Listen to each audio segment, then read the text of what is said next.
conversando con Cintia en esta oportunidad. Estamos en un tiempo bastante complicado en nuestra ciudad, en el país. Bueno, como siempre, ¿no? Nos tienen así, convulsionados, y lo hemos identificado aquí en el canal muchas veces y en todas nuestras plataformas, de que son estos políticos quienes nos llevan a esta situación, donde el pueblo se encuentra pateándose, pegándose, maltratándose, inclusive ya hay muertos en estos días, a causa de los bloqueos, dos bandos encontrados, el gobierno nacional y los llamados cívicos de la ciudad de Santa Cruz. Son los dos grupos que nos enfrentan. Esa es la realidad. Y el pueblo, muchas veces que cae de iluso, creyendo en salvadores, cuando a la hora de la verdad no existen salvadores, cuando es el momento crítico, el pueblo queda largado. ¿Qué le podemos decir a esa familia que perdió a su padre, a esa mujer que perdió a su esposo recientemente? ¿Qué le podemos decir a aquellos hijos que quedaron sin su padre? Y así sucesivamente, porque hay heridos, ¿no? Hay una serie de... Es dramático el tiempo en el que nos encontramos. Hoy conversando con Cintia, vamos a ir viendo esta realidad, vamos a ir comentando. Este canal es de comentarios. Cintia, un placer, un gusto. Gracias por estar aquí con nosotros y tus saludos a Bolivia toda.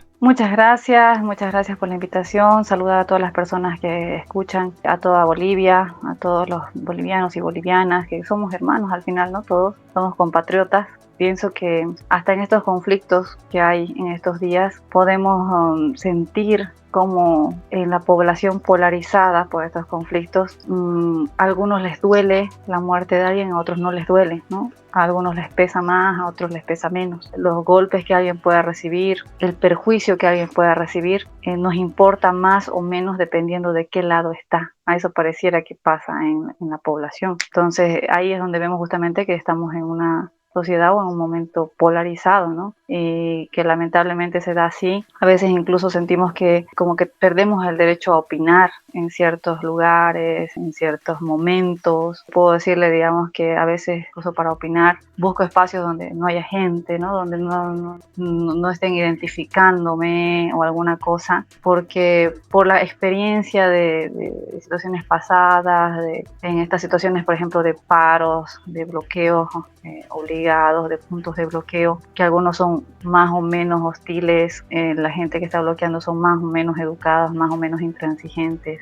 dependiendo del punto de bloqueo. Entonces uno siente esa tensión incluso, ¿no? Al pasar por el punto de bloqueo, dependiendo si está a pie, en auto, en moto, en qué lo está haciendo. Entonces hay esa situación de tensión en las calles. Todos tenemos el derecho a la protesta. Todos tenemos ese derecho garantizado en la Constitución Política del Estado. Si hablamos de este paro cívico en la ciudad de Santa Cruz, todos estamos con el deseo de que haya censo. Todos los bolivianos queremos eso, de entrada, o por lo menos aquí nosotros queremos que haya censo. Ahora nos han llevado a un paro, pero si vivimos en una democracia, hablando de democracia entre comillas, si es que vivimos en una democracia, entonces dejemos que la otra persona, nuestro prójimo, que no quiere parar, continúe su vida normal, circule, haga su vida normal. Esa locomoción, eso de poder moverse, que no sea coartado. Por lo menos pensamos así de esa manera, porque si estamos en una democracia, en una libertad, en un territorio nacional, en un país donde hay libertad, entonces no se debería prohibir al prójimo, no se debería de imponer, porque ahí sí que sería dictatorial. Pero, sin embargo, estamos en una situación en la que los que quieren parar están bloqueando la libre circulación. Y ahí viene este enfrentamiento.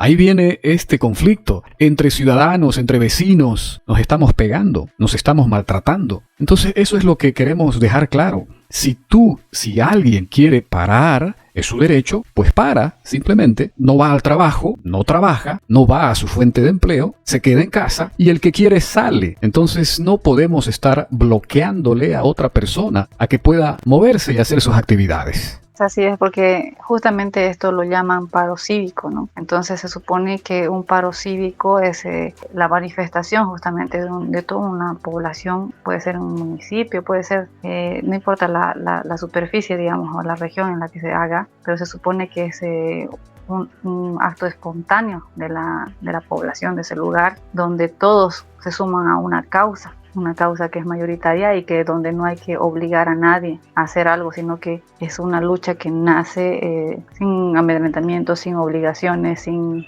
sin castigo, ¿no? Entonces eso es el paro cívico. Quizás de ahí, digamos, que yo partiría que no puede llamarse paro cívico cuando hay bloqueos y obviamente que hay también actos de violencia, ¿no?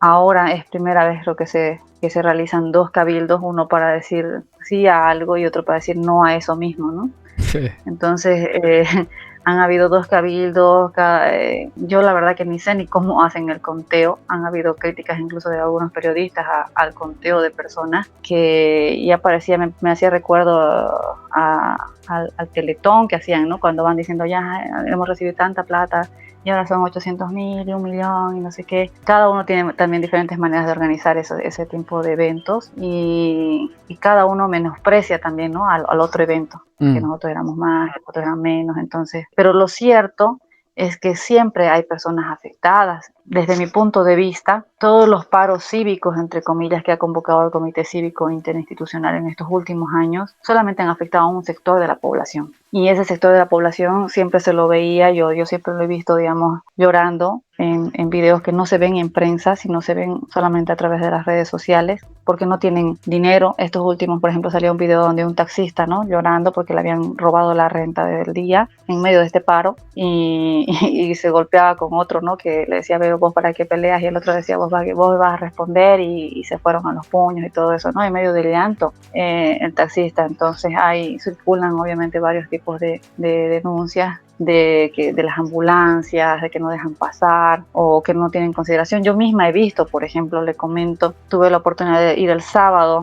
hacia el área de la Santos Dumont, más o menos Sexto Anillo. Ahí vi dos niños y dije incluso, pucha, cómo no lo grabé, era que lo había grabado, decía yo, ¿no? Porque vi dos niños, uno más o menos de 10 años y el otro de 11 o 12 años a lo mucho, con su madre, bloqueando la avenida a Santos Dumont. Y el niño de 10 años con su palo, y le decía a una cisterna que estaba justamente de frente a esas llantas, a ese bloqueo que estaba ahí, le decía, no hay paso, date la vuelta, digamos así, ¿no? O sea, un niño, un pequeñito ahí, yo decía una ratita, digamos, ¿no? ¿Cómo va a estar ahí, digamos, o sea, pretendiendo ejercer violencia porque estaba con un palo? Los dos niños que se notaban que era con su madre o su abuela que estaría ahí, y yo decía, ¿cómo desde niños los están formando para la violencia, para el abuso? Porque yo estaba en mototaxi y dijo, no hay paso por acá, váyanse por otro lado. El niño, o sea, la señora estaba en la jardinera y el niño nos decía así, no hay paso, así con su palo, ¿no? Y no, pues uno, ¿qué le va a hacer a un niño? Nada, ¿no? Pero de todas maneras, uno no puede entender esa acción del niño. Entonces yo le dije, no, niño, a ver, no seas abusivo, digamos, ¿no? ¿Qué puedo hacer? Entonces yo me sentía tan rara de poder ver eso y decía, ¿cómo esa señora está exponiendo a sus niños a que cualquiera incluso reaccione de mala manera y les haga algo? Uno no entiende eso y veo cosas, por ejemplo, en este paro, como en todos los demás, como por ejemplo que para bloquear, lo primero que hacen, de flojera creo, es agarrar y cortar a los árboles más jóvenes de las jardineras, o sea, de las avenidas. Agarran y los machetean. O sea, esos arbolitos por lo menos deben tener 5 años, 6 años quizás, son pequeños y cuesta que crezcan los árboles. ¿Y para qué nos sirven los árboles en Santa Cruz? Para la sombra. ¿Qué tanto buscamos sombra cuando estamos caminando a las horas donde está hora pico, digamos, del sol? Corremos de sombra en sombra generalmente si andamos a pie. Nos dan obviamente frescura y todo eso. Y esos arbolitos son los primeros en pagar los bloqueos. Entonces hay una deforestación también por un lado, que habría que incluso poder medirla alguna vez.